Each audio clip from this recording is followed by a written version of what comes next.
चलो, मूंसां प्यार करियो या नफ़रत ॿई मुंहिंजे फ़ाइदे में आहिनि। मूंसां प्यार कयो या नफ़रत औरतुनि लाइ पई चवां ऐं हिकु टीचर लाइ बि चवां थी।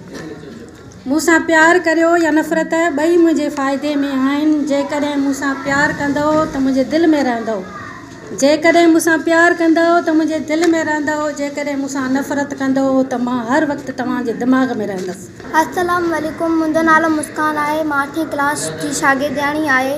मूंखे जहालत खां बचाए थो उस्ताद, मूंखे जहालत खां बचाए थो उस्ताद। इल्मु ऐं अदब सभु सेखारे थो उस्ताद, इल्मु ऐं अदब सभु सेखारे थो उस्ताद। वीरान के आबाद जहालत जी नज़र खां, वीरान के आबाद जहालत जी नज़र खां ऐं तहलील जे गुलनि खां सजाए थो उस्ताद। फूल तो बहुत थे, फूल तो बहुत थे, गुलाब फूल तो बहुत थे मगर गुलाब जैसा कोई नहीं, फूल तो बहुत थे मगर गुलाब जैसा कोई नहीं।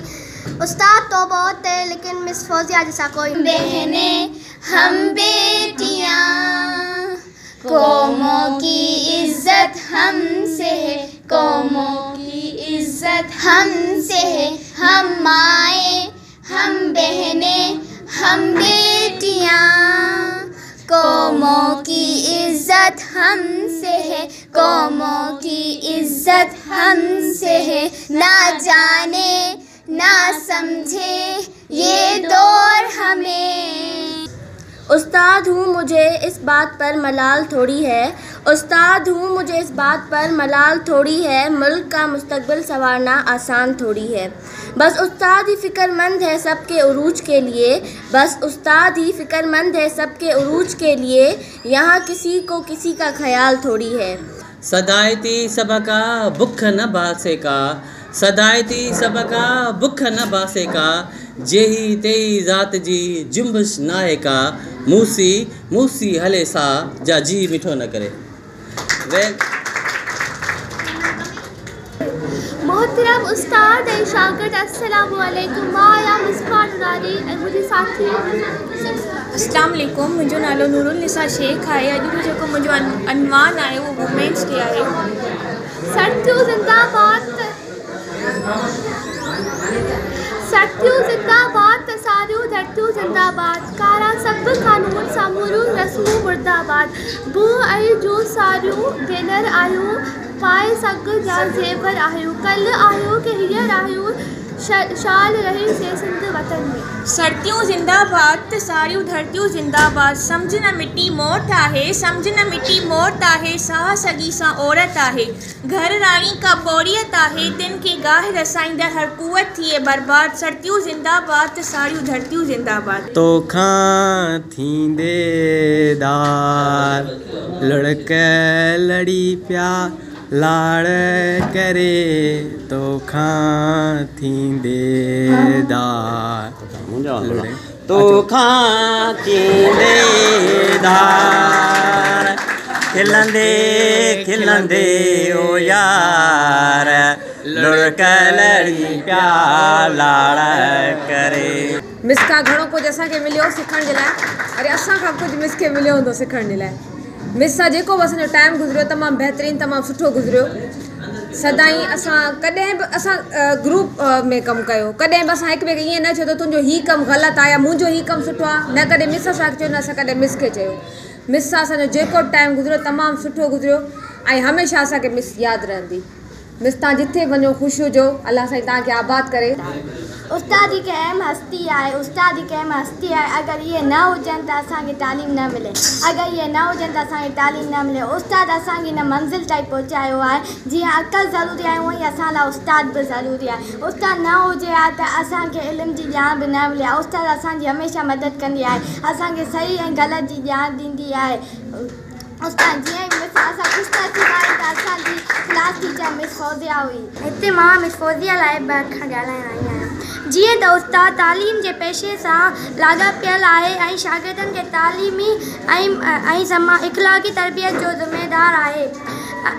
उस्ताद शहरी बनाए में अहम किरदारु निभाए थो।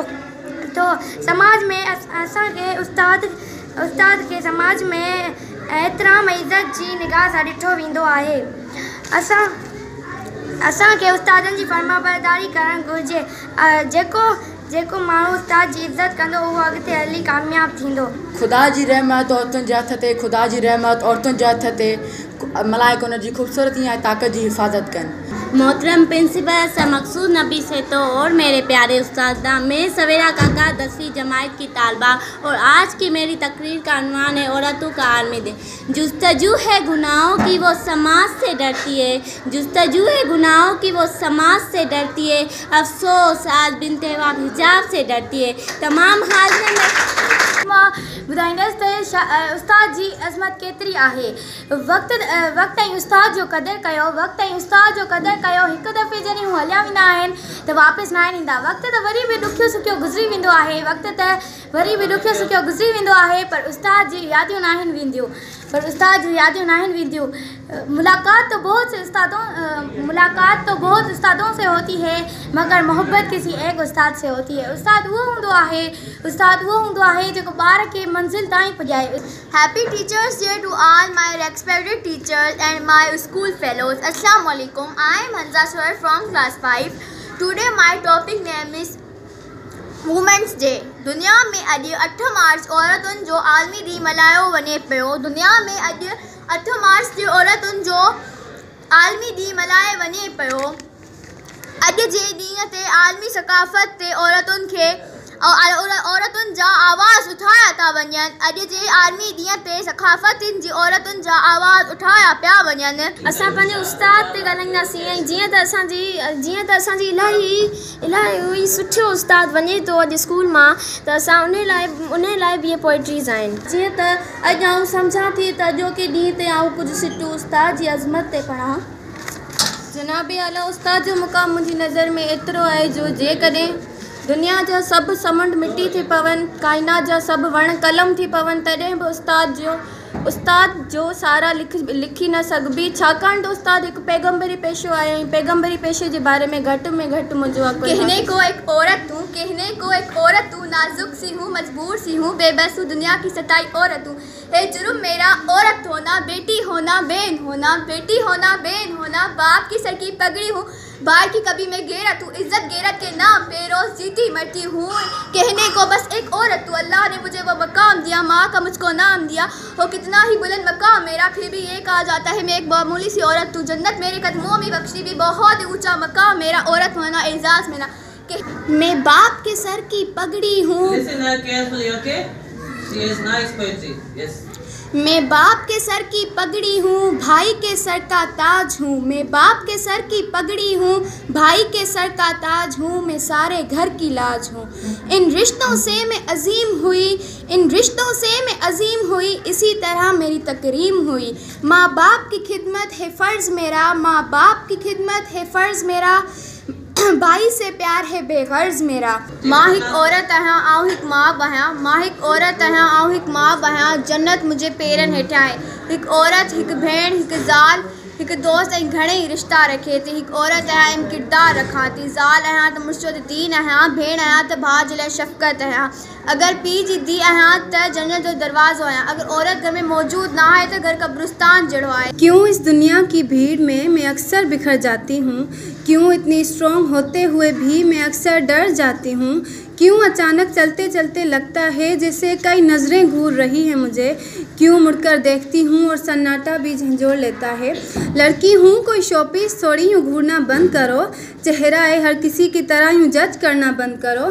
सिर्फ किचन में खाना बनाना नहीं आता, प्रेजेंटेशन भी सॉलिड देती हूँ, कभी पूछकर तो देखो अंदर से क्या महसूस करती हूँ। मेरे मोहतरम उस्ताद साहिबा और उस्ताद साहिबा और मेरे प्यारे भाइयों और मेरी प्यारी बहनों, अस्सलामु अलैकुम।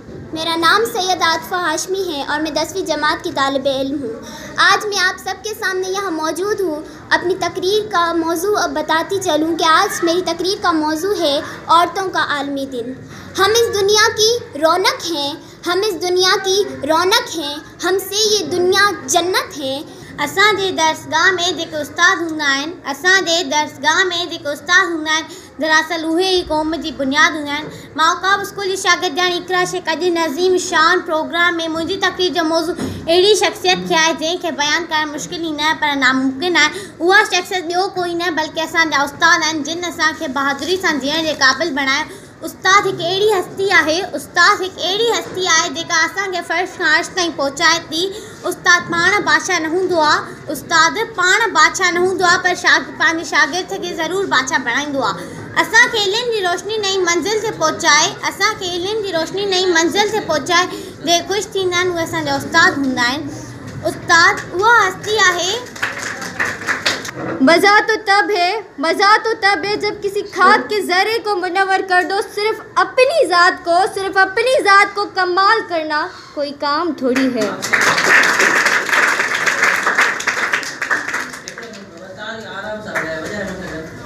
मिटाना पड़ता है खुद को कौम की तरक्की के लिए। ये काम कोई मामूली थोड़ी है। अॼु जे मुंहिंजे तकरीर जो अनवान आहे औरत जी अज़मत। गमन जी दुनिया में खुशबू पिया ॻोल्हियूं, मौत जे मुंहं में ज़िंदगी पिया ॻोल्हियूं।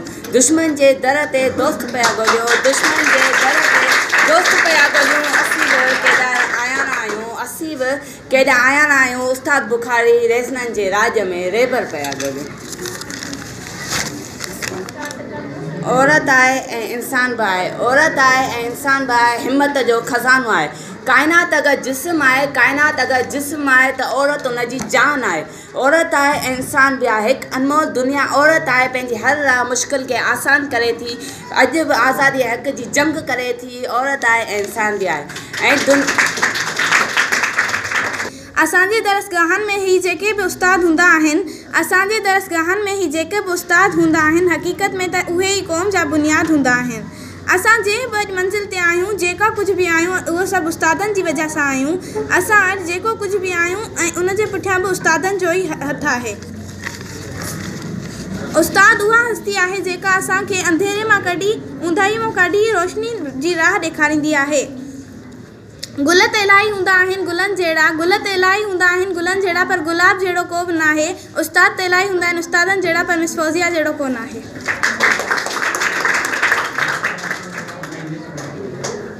Everyone, I am Amna Bhatti. Today I am here talk about Miss Fawzia. फूल तो बहुत हैं गुलाब जैसे, उस्ताद तो बहुत हैं, मगर मिस फौजिया जैसा कोई नहीं। सदायती सबका बुख न बासे का, जे ते ज़ात जी जुम्बश नाहे का, मूसी हले सा जा जी मिठो न करे। Well, now I would request a very good teacher of our school, Miss Rumana, to share his views about Miss Fawzia as well as about कुछ ॿार कुछ उस्ताद जंहिंसां मुंहिंजो तमामु घणो वक़्तु सुठो गुज़रियो। शुरू खां वठी sir Maqsood as a principal sir सां हिकिड़ो तमामु सुठो वक़्तु गुज़रियो, ऑफिशियली बि, पर हिकु सुठे भाउ जे हैसियत सां बि मुंहिंजो सर सां तमामु घणो हिकिड़ो सुठो वक़्तु गुज़रियो। कुझु ॿार अहिड़ा आहिनि जेके नंढा थी हिन स्कूल में मुंहिंजे अखियुनि जे साम्हूं मैट्रिक में अची विया आहिनि, 9th में अची विया आहिनि। सम्झो नर्सरी खां मैट्रिक ऐं 9th।